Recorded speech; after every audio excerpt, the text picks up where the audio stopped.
अस्सलाम वालेकुम नाजरीन, शान टीवी पॉडकास्ट में आपका इस्तकबाल है। आज हम आपकी मुलाकात कराएंगे एक ऐसी शख्सियत से जिसने हैदराबाद का नाम सारी दुनिया में रोशन किया है। ना सिर्फ कौमी टेलीविज़न चैनल पर अपनी मायानाज़ कॉमेडी के ज़रिए हैदराबाद की नुमाइंदगी की, बल्कि दुनिया भर में हैदराबाद की कॉमेडी को एक नई जहत बख्शी है। जी हाँ नाजरीन, इशारों में ही आप समझ गए होंगे कि मैं बात कर रहा हूँ the great Indian laughter challenge fame Syed Shahabuddin की। हैदराबाद के मायानाज़ कॉमेडियन सैयद शहाबुद्दीन का शान टीवी पॉडकास्ट में इस्तकबाल है।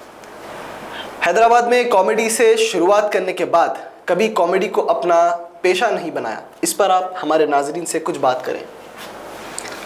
अस्सलाम वालेकुम। सबसे पहले तो मैं शान टीवी का बहुत बहुत मशकूर हूँ, शुक्रिया अदा करता हूँ जो मुझे आज यहाँ पर इंटरव्यू के लिए, पॉडकास्ट के लिए बुलाए हैं।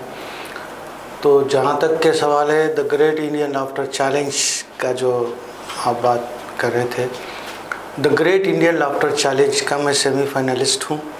हमारे जजेस थे नवजोत सिंह सिद्धू साहब, शेखर सुमन साहब। 2005 की ये बात है, 2005 में जून में कुछ हमारा प्रोग्राम टेलीकास्ट होना शुरू हुआ। तो अब रहा सवाल प्रोफेशनल, यानी इसको प्रोफेशनल नहीं बनाने की, तो हमारे जो सीनियर थे कॉमेडियंस, गुजरे हैदराबाद के जो सीनियर्स थे, वो लोग यही बात बोलते थे कि भाई वो लोग भी अपने गवर्नमेंट सर्वेंट थे, कोई यानी साइड में उर्दू की खिदमत के लिए, पब्लिक के एंटरटेन के लिए, दिलजोई के लिए प्रोग्राम्स करते थे। अक्सर उर्दू की खिदमत करना बहुत बड़ी बात थी, जब हंसना हंसाना बोलना करना। जो कॉमेडियंस थे, जैसा मिजाया मुशायरा है, जैसा महफिल लतीफ़ा है, जैसा यानी दिल लगी के जो प्रोग्राम्स होते थे जी, तो बार बार यही बोलते थे कि भाई कहीं ऐसा ना हो बेटा कि तुम इसको अपना प्रोफेशनल बना ले के इसी पे डिपेंड हो। बोले नहीं, कोई और भी बिज़नेस करते रहो और साथ में जो है कुछ काम करते रहो। तो मैं साइड में बहुत से काम करा और जॉब के सिलसिले में सऊदीया भी गया। मैं सऊदीया में भी रहा बहुत 6-8 साल 10 साल। वहाँ भी रहते हुए इस चीज़ को, यानी एक कॉमेडियन जो है वो बनता, पैदा होता, इसका कोई थ्योरी नहीं होती, प्रैक्टिकल होता है जी। इसकी कोई किताब नहीं होती। अब बहुत से लोग ये सवाल करते कि भाई तुम्हारे उस्ताद कौन है?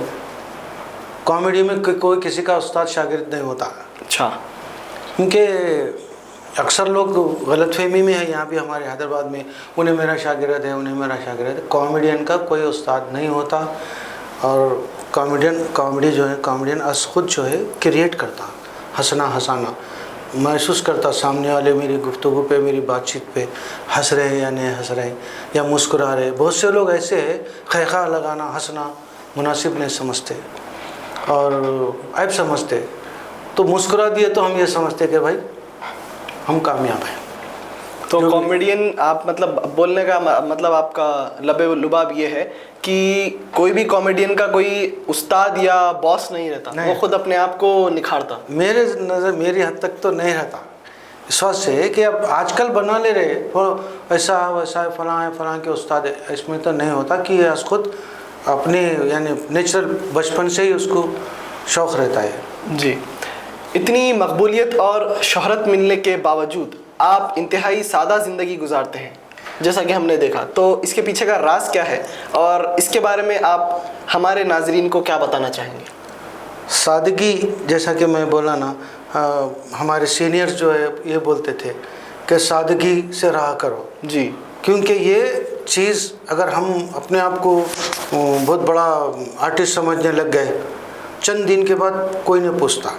आप देख रहे होंगे पिछले फिल्म एक्टर्स के हालात गुजरे हुए, किस किस मरहलों से गुजरे। 4-6 फिल्म आ गए, वो लोग स्टार बन गए, उसके बाद जो है ना कोई पूछने वाला। ये लाइन ऐसी है, ये चीज़ें ऐसी है, इसमें खुली बात मैं आपको बता दे रहा हूँ, पक्की बात, कि ये लाइन ऐसी है, इसमें चल गया। अब जॉनी लीवर है, जानी भाई है, हमारे सीनियर है, वो बहुत अच्छे आर्टिस्ट है, वर्ल्ड फेमस है, हिंदुस्तान की नाक है। वो भी यही बोलते थे, यार ये क्या है, तुम लोग इतना 3-3 घंटा 2-2 घंटा मेहनत करते, बोले ये लक है बोलते हैं, आज फुटपाथ पे तो कल 5 स्टार में। जी। क्या तो चढ़ते सूरज की पूजा जैसा बोलते लोग, वो टाइप का ये मसला रहता है, चाहे वो एक्टर हो, चाहे आर्टिस्ट हो, चाहे कोई भी हो। तो प्रोफेशनल नहीं बनाने का मेरा मकसद यही था कि मैं साइड बिजनेस करते करते मेरे अपने आहिस्ता आहिस्ता मेरी कंपनी शुरू करा। मैं आज से 20 साल पहले मिसाल कंस्ट्रक्शन का हमारा छोटे छोटे मकान बनाते प्लॉट ख़रीदना करना करते करते अल्लाह के करम से बच्चे बड़े हो गए। एक बच्चा अमेरिका में है, एक बड़ा बच्चा जो है मेरा बिज़नेस संभाल रहा है। सवालों के फहरिस्त में कई सवाल बाकी हैं, उससे पहले मैं आपसे एक छोटी सी रिक्वेस्ट करना चाहूँगा हमारे नाजरीन के लिए।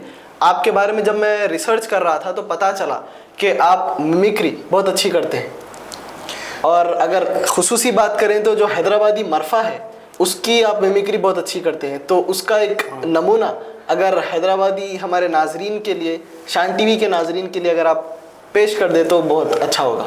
जैसा कि मैं आपको बताया, नेचुरल बचपन से होता क्या था, 84-85 के दौर में तो हम ऐसे यंग थे, तो दोस्त हमारे साथ बैठते थे, हंसना हंसाना।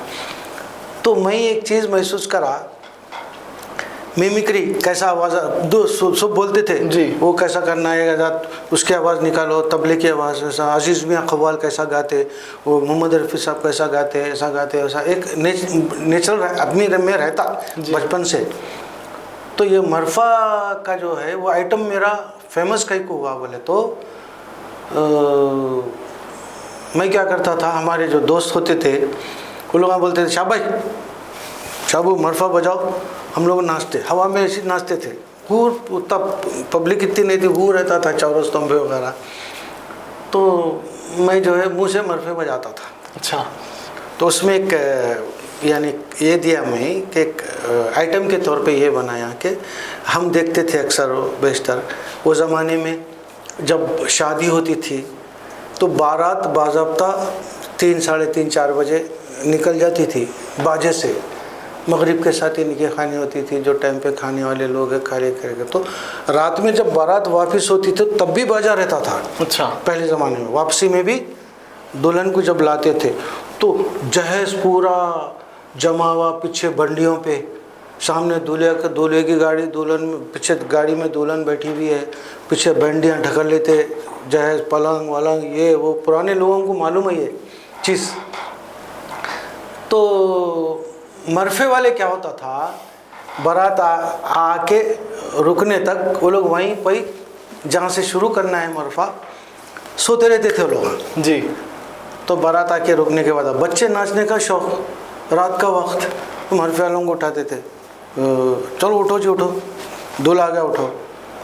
तो एक मरफ़ा जब बजता था तो उसकी बड़ी आवाज़ मुख्तलिफ और मीठी होती थी, क्योंकि लकड़ी के छोटे छोटे से पीसेस होते थे, चमड़ा लगा होता था एक लकड़ी, बड़ा मीठा बोल होता था।